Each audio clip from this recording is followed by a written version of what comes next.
Hello everyone, आप लोगों का स्वागत है आपके अपने यूट्यूब चैनल कॉन्सेप्ट घर में। क्या हाल चाल है आप लोग का? एकदम मस्त। पढ़ाई कैसे चल रही है? एकदम बढ़िया ढंग से चल रही होगी। और कैसे चल रही है आप लोग की आईटीआई की तैयारी? एकदम मन लगा के कीजिए और आप लोग गोल फिक्स कीजिए और उसके हिसाब से पढ़ाई कीजिए। अगर जब तक आप लोग मेहनत नहीं करेंगे तो गवर्नमेंट आईटीआई कॉलेज मिलेगा नहीं। गवर्नमेंट आईटीआई कॉलेज नहीं मिलेगा तो क्या होगा? पैसे बहुत लगेंगे प्राइवेट प्राइवेट आईटीआई कॉलेज में। इसलिए मेहनत कीजिए और आईटीआई का तैयारी कीजिए अच्छी ढंग से। चलिए, तो हम लोग अभी जनरल साइंस पढ़ रहे थे, तो जनरल साइंस की सीरीज में ये आपका थर्ड लेक्चर है। ठीक है, तो इसमें हम लोग पढ़ेंगे आज कुछ ऑब्जेक्टिव क्वेश्चन देखेंगे। अगर आप लोग इसका थ्योरी पढ़ना चाहते हैं तो हमको कमेंट कीजिएगा, मैं उसका थ्योरी भी आप लोग के लेके आऊँगा। अगर नहीं ऑब्जेक्टिव क्वेश्चन का सीरीज ही कंटिन्यू कहिएगा तो ऑब्जेक्टिव क्वेश्चन ही आप लोगों का कंटिन्यू चलेगा। ठीक है, तो स्टार्ट करें? कर दें स्टार्ट? एकदम कर दिया जाए सर। चलिए, तो पहला क्वेश्चन है। पहला क्वेश्चन क्या है? पानी से भरी डॉट लगी बोतल जमने पर टूट जाएगी क्यों? देखिए, ये कह रहा है क्या? पानी से भरी डॉट लगी का मतलब समझते हैं? जो ढक्कन लगी है, अगर पानी बोतल में भर दीजिए और उसको ढक्कन लगा दीजिए और उसको फ्रीजर में डाल दीजिए, अगर वो पूरी तरह से जम जाएगा ना तो आपका बोतल टूट जाएगा। क्यों टूटता है? तो बोतल, अब देखिए, जब पानी जमता है तो एक क्वेश्चन ये भी आता है, पानी जमने पे जब पानी बर्फ बनता है तो उसमें आपको क्वेश्चन दे सकता है क्या क्या हो सकता है। तो ये जो ऑप्शन है ना, सेम क्वेश्चन आप उसमें भी ऑप्शन पे लगा सकते हैं। तो क्या है? पानी से भरी डॉट लगी बोतल जमने पर टूट जाएगी क्योंकि जमने पर बोतल बोतल सिकुड़ती है। क्या बोतल सिकुड़ जाती है? नहीं भैया। जमने पर जल का आयतन घट जाता है? नहीं भैया। जमने पर जल का आयतन बढ़ जाता है। या कांच उष्मा का कुचालक है? देखो, उष्मा का कुचालक सुचालक का तो यहाँ कोई लेना देना नहीं। अगर आयतन घट जाएगा, आयतन मतलब क्या घटेगा? जब आपका आयतन क्या हो जाएगा? बढ़ जाएगा। तो जमने पर क्या होती है? जमने पर जल का आयतन बढ़ जाता है। जमने पर जल का आयतन बढ़ जाता है, इसी के चलते क्या होता है? पानी से भरी डॉट लगी बोतल जमने पर टूट जाएगी। इसी तरह देखिएगा, कभी कभी क्वेश्चन ये भी एक आता है, ठंड के मौसम में रात में क्या होता है? पानी जिस पाइप से बहती है वो पाइप फट जाती है। क्यों फट जाती है? क्योंकि जब ठंड बढ़ती है ना, तो अगर टेम्परेचर बिलो 0 डिग्री सेल्सियस चला गया, मतलब 0 डिग्री से कम हो गया, तो क्या होता है? पानी जम जाता है। और जैसे पानी जमेगा तो उसका क्या होगा?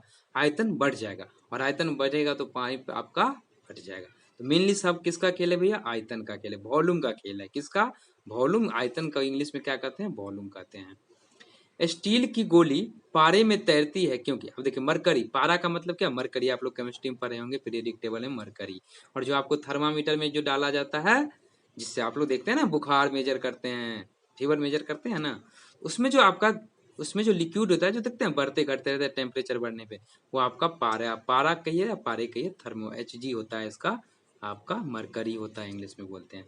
तो क्यों स्टील की गोली पारे में तैरती है? स्टील की गोली मतलब जो लोहा, स्टील की बॉल होगी, उसकी बात कर रहा होता है ना, स्टील की बॉल। तो उसे पारे में कोई वस्तु डूब नहीं सकती, ऐसा कोई बात नहीं, डूब सकती है।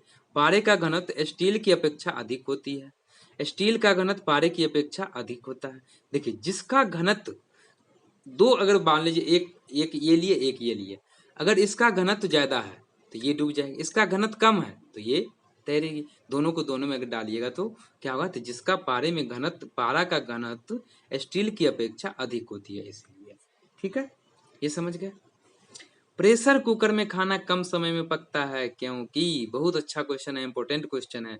प्रेशर कुकर में खाना क्यों बन जाता है? आप सेम चीज अगर दाल बना रहे हैं, सेम क्वांटिटी सब कुछ डालिए और एक आप ओपन बर्तन में डालिए और आप एक प्रेशर कुकर में डालिए, कहते हैं प्रेशर कुकर में जल्दी खाना बने, तो भाई कुकर में खाना बनाओ। तो क्यों होता है ऐसा? देखिए, आपके पास चार ऑप्शन है। कौन कौन से ऑप्शन है आपके पास? अधिक दाब के कारण उबलते पानी का ताप कम हो जाता है। भैया ऐसा संभव है? नहीं है। चारों ओर से बंद होने के कारण वायु का प्रभाव नहीं होता है, इसका कोई बात नहीं है। अधिक दाब के कारण उबलते पानी का ताप बढ़ जाता है। प्रयुक्त पानी का वाष्पन बहुत कम होता है, ये नहीं। तो क्या होता है? जब आपका क्या होता है? अधिक दाब, प्रेशर बढ़ जाता है, दाब मतलब प्रेशर होता है।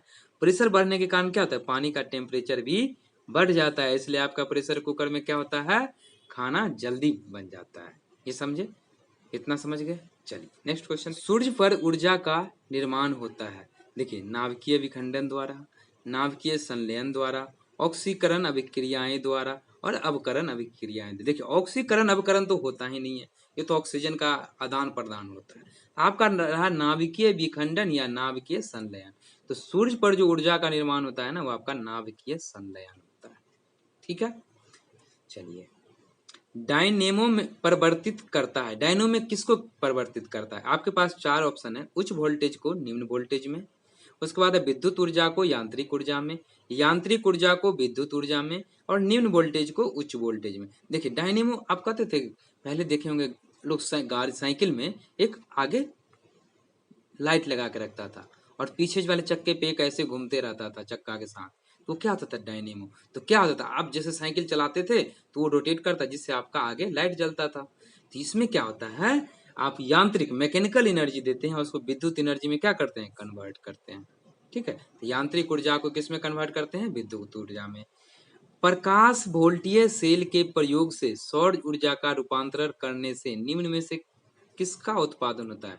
देखिए आप क्या कर रहा है, प्रकाश वोल्टीय सेल मतलब आपको सोलर सेल के बारे में बात कर, सोलर पैनल के बारे में बात कर रहा है। इनमें से किस टाइप का एनर्जी का, विद्युत एनर्जी नहीं, उसमें ऊर्जा यांत्रिक ऊर्जा, ये प्रकाशीय ऊर्जा होता है। क्या होता है, प्रकाशीय ऊर्जा।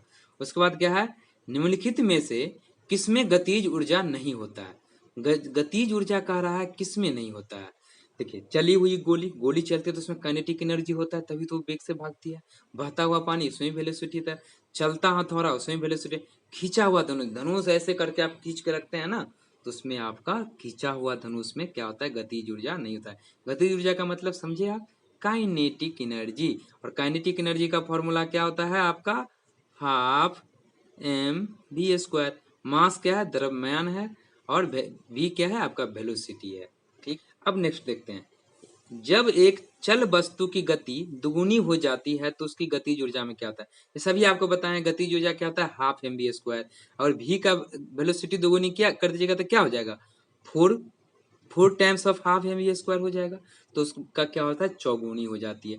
यहाँ पे दोगुनी दिया, हो सकता है आपको एग्जाम में क्या दे दे, चार गुना कर दे, हाफ कर दे। अगर मान लीजिए हम इस एक कोई चल वस्तु मतलब चलती हुई वस्तु, जिस कोई वस्तु है जिसमें वेलोसिटी है, उसके हम क्या करते हैं, गतिज ऊर्जा को क्या करते हैं, हाफ कर देते हैं।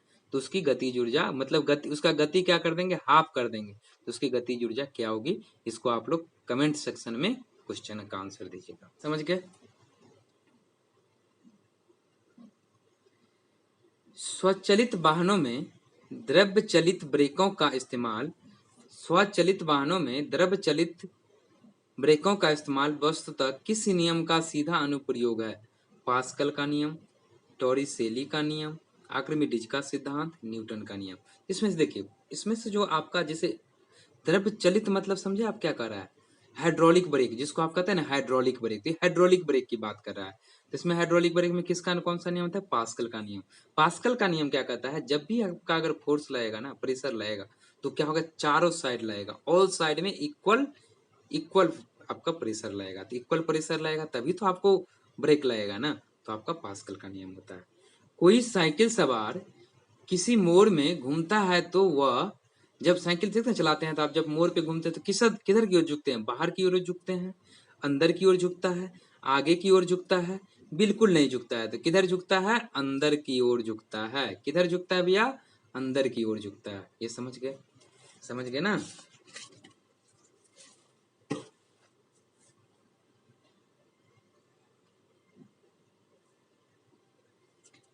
अब क्या है, नेक्स्ट क्वेश्चन है, जब दूध को प्रबल ढंग से मथा जाता है तो उसमें से क्रीम किस कारण से अलग हो जाती है। जैसे इस क्वेश्चन को आपको यही पूछता है, किस नियम से हम लोग दूध से क्रीम निकालते हैं, दूध से क्रीम निकालने के लिए कौन सा प्रोसेस हम लोग यूज करते हैं, ये भी क्वेश्चन पूछ सकता है। तो है अपकेंद्री बल, अभिकेंद्री बल, गुरुत्व बल और घर्षण बल। इसको कहते हैं centrifugal force, centripetal force, gravitational force और फ्रिक्शनल फोर्स। इसके लिए होता है अपकेंद्रीय बल। कौन सा होता है, अपकेंद्रीय बल होता है। तो हम लोग देखते हैं वॉशिंग मशीन का कार्य सिद्धांत किस पे आधारित होता है, किसका, वॉशिंग मशीन का। जिस वॉशिंग मशीन आप देखें ना, तो अपकेंद्रन, अपोहन और क्या करे, उपकेंद्रन, यह अपोहन और अपकेंद्रन विसरण। तो किस पे कार्य करता है, अपकेंद्रन पे काम करता है। निम्नलिखित में से क्या रैखिक बल के संरक्षण के आधार पर कार्य करता है? रैखिक बल के संरक्षण के आधार पर कौन सा काम करता है? रॉकेट काम करता है, हेलीकॉप्टर, जेट और विमान। तो ये कौन सा काम करता है? आपका जेट जो है आपका रैखिक बल के संरक्षण पे काम करता है। ठीक है। पृथ्वी तल से किस न्यूनतम वेग से प्रक्षेपित किए जाने पर कोई रॉकेट पृथ्वी के गुरुत्वाकर्षण को पार करके अंतरिक्ष में चला जाता है? देखिए 11.2 किलोमीटर पर सेकेंड, 11.2 मीटर पर सेकेंड, 11.2 किलोमीटर पर आवर और आपका क्या है 10.2 मीटर पर सेकेंड। इसमें से कौन सा सही आंसर है?